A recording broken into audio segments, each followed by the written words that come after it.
All right, y'all. Story time on how I'm dealing with a squatter in my house. Hold on, it's such a beautiful day out. I had to get in the sun. But yeah, hold on. That's besides the point. Back to business. Real life, what's going on right now? Y'all, my daddy passed away last year. My mom had already passed 2023. So I inherited the house after my dad passed. So I had already moved to Georgia at this point. Like, that's where I'm at right now. I'm in Georgia. So I'm like, am I about to go all the way back, you feel me, to Michigan? And for y'all that know, it's Inkster. But for those of you who do not know or not familiar with Michigan at all, Detroit. 15, 20 minutes outside of Detroit. So yeah, I done moved out here, had started building a new clientele, really been trying to, get my little thing going out here, getting a little motion going. And then once my dad passed, I was like, oh, hold on, what am I going to do? Am I just going to sell the house or am I going to try to get some passive income?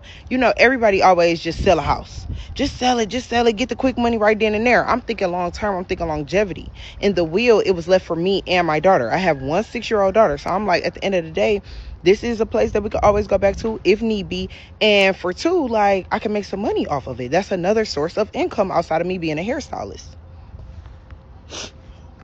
So I had a couple people that were candidates, like potential candidates, but I ended up going with this one girl, y'all. I ain't gonna lie, because it was so last minute. Like, it was so last minute. I didn't expect for my daddy to even die. You feel me? I was Before we get into that,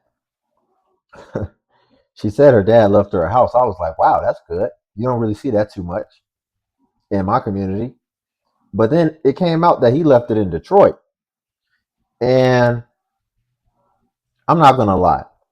The last time I checked out the Detroit housing market, it's been a little while, but that's basically like leaving somebody with nothing because those houses weren't worth nothing at all.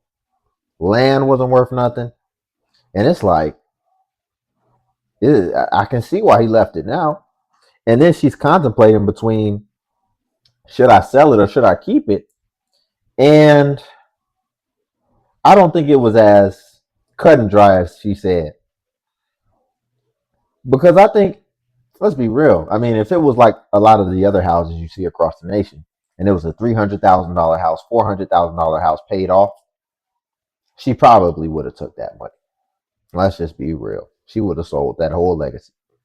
But we're talking about a Detroit house, and it probably needed some work too. I mean, I think you can still buy houses in Detroit for like 20 grand. I don't know. I know they're starting to do some development down there. So it may be changing, but yeah, that's probably like one of the worst states to like own a house and think that it's worth something. Y'all, before we get back into it, if you could like the video, I greatly appreciate it. Only takes a second and it helps out more than you know. in the transition. I'm trying to move him down here. That's another story for a different day. So I just like, okay, boom. She had her money ready, deposits ready. Okay, I could pay that. I did it as the estate. I didn't have time to be doing no renovations, all of that. I didn't even have, my daddy didn't have life insurance. That's a story for a different day because I want to talk to y'all about that too. Life insurance is very important, y'all. Come on, our people, let's get it together. So yeah, mind you, like I said, I'm very fairly new. I moved to Georgia late October of 2024, and then my dad passed May of 2025. So I'm still fairly new. I was just getting, you feel me, in a somewhat groove of getting things going.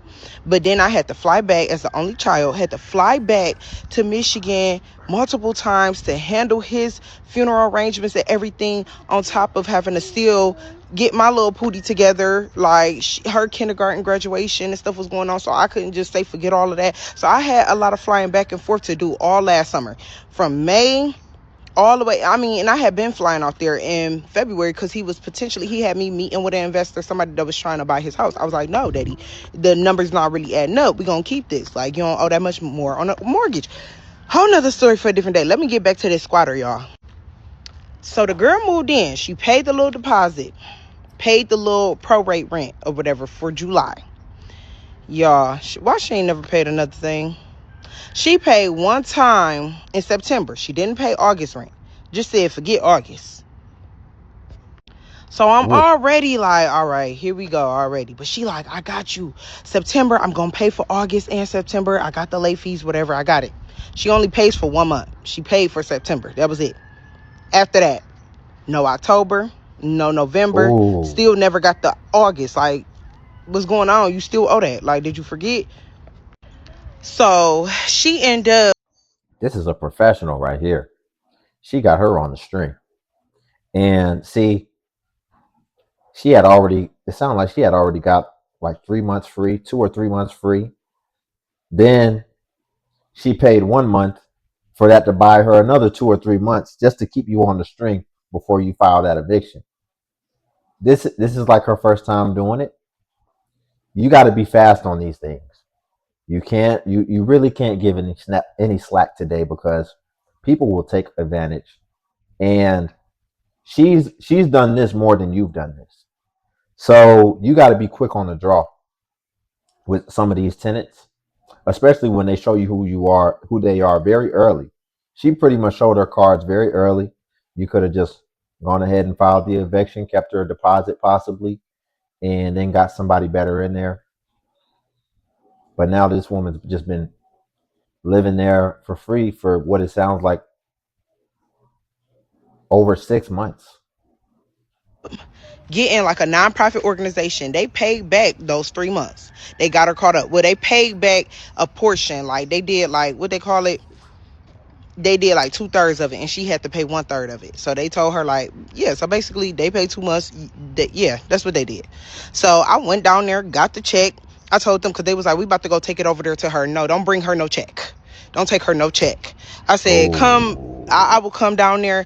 You can come meet up with me and bring the check straight to me, so I can make sure that this go on this property for real. So that was in November. I came down there. All my people know I came down there, did hair for a few days, visited family, all that. Went back home. Mind you, I drove. I be on the road sometime. I drove. Then, no December, no January, no February, no March. Here we are in March. Now, I blame part of this on the Inkster freaking court system because they go slow as heck for everything. Like, they're literally, like, super behind. They barely have staff. They have not been on that. Like, they have not been on nothing.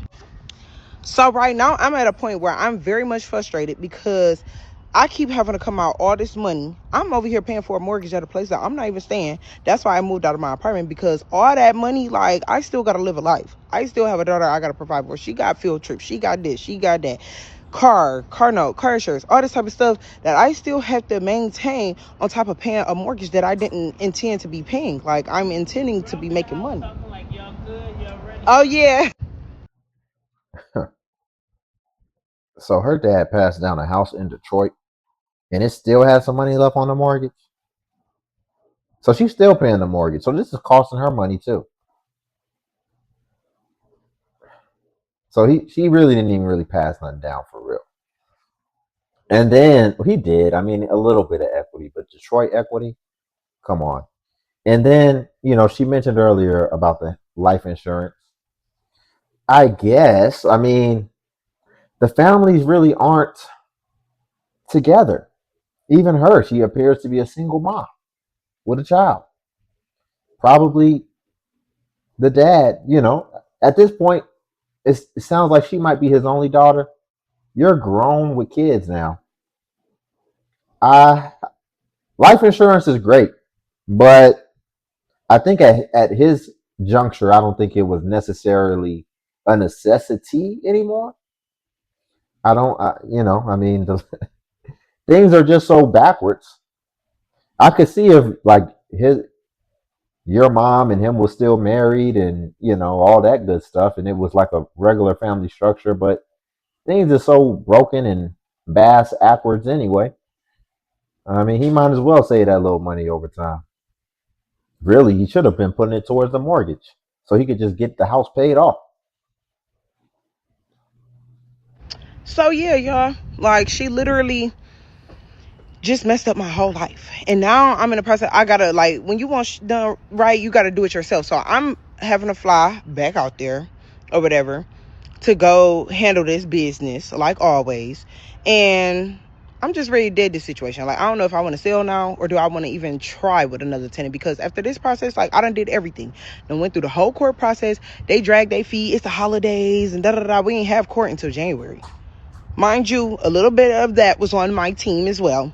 No shade, but I have a realtor because I do everything on the up and up, but stuff kind of got dragged along. And I got to go out there to get this girl out of my house. Like, why are you squatting and you have kids? And if you see this, like I told you, you're a disgrace as a mom. Because ain't no way I'm about to be waiting until the police and stuff come drag me and my kids out of my house and come putting all our stuff on the curb. That's traumatic. Like, that's ghetto. I would never have my daughter experience that. That's why I did oh yeah, I gotta leave. Tell my lease and I gotta leave. And I left. Because it is what it is. Like, I'll always get another place. It's no problem. But to just really, like, just be dragging around in somebody's house, like, I'm on a mission. I can stack up. I'm glad that I have family out here. I got people that care for me. Like, girl, you ain't got no people that care for you? That you can go to their house? Like, it's weird. And I know you got taxes. You got 2 kids. I only got 1. So you done had to get some bands unless you owe back or garnishments Yeah, for she some got other the junk band. because you don't like to pay your bills. Keep talking about something. I have a job. I've been working, so I haven't been able to move all the way because mind you, I still work. Mind you, you don't pay no bills. You don't pay no rent. So what would you do? Because I do not want to even deal with no tenants that's young. Like, I don't even want to deal with no tenants that's young. Like, I'm really irritated. I need an And older she's person on young. SSI, an old veteran, somebody, Yeah. because I'm not dealing with this again. Or I'm just thinking. She's learning all the hard lessons in real time at her own expense. She's like, I know she's got 2 kids. So it's a young chick with 2 kids, single. She's like, I know she got banned. She had to get her tax refund check. She must know that she has a job. She definitely does have bans. She's getting bans at your expense. This woman's very trusting. Like, she's like, I know you got some money. What's going on? Is there something happening in the background that I should know about? No, she's just maliciously saving at your expense, and she's taking advantage of the laws as well as somewhat of your own naivete. She's taking advantage of that. And yes, you're going to have to moving forward, you're going to have to start using more discernment as somebody who rents out your home, because it's costing you. Now, I mean, you're still paying off the mortgage, so it's not the worst thing in the world, and I'm sure it's not that expensive in Detroit. But she could have been comping that, and you could have been making a profit. I'm curious though. Let's see, what are the worst states to have the worst landlord laws?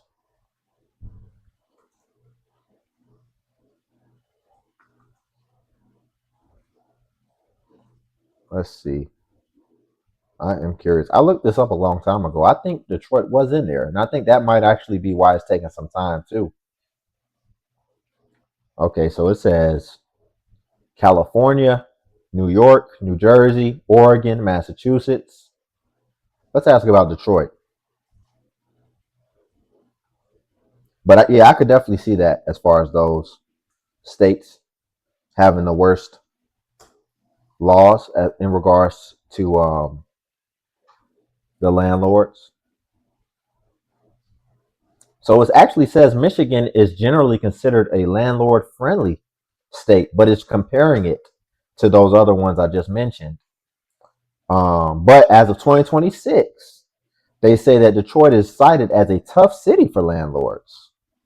So they've got some ordinance. Basically, right now, Detroit has a right to counsel ordinance, which is one of the biggest hurdles for landlords in the eviction process, because it allows for low income tenants to get free legal representation. And it says since its launch, eviction filings have reportedly dropped by 1/3, and represented tenants are staying in their homes over 50% of the time. So it looks like Detroit is starting to get some laws that are becoming more tenant friendly and maybe hurting the landlords. But I mean, if you're just going to give the top 5, which are clearly the worst. I mean, of course, California, New York, New Jersey, Oregon, and Massachusetts, but you still got to do a little bit more digging.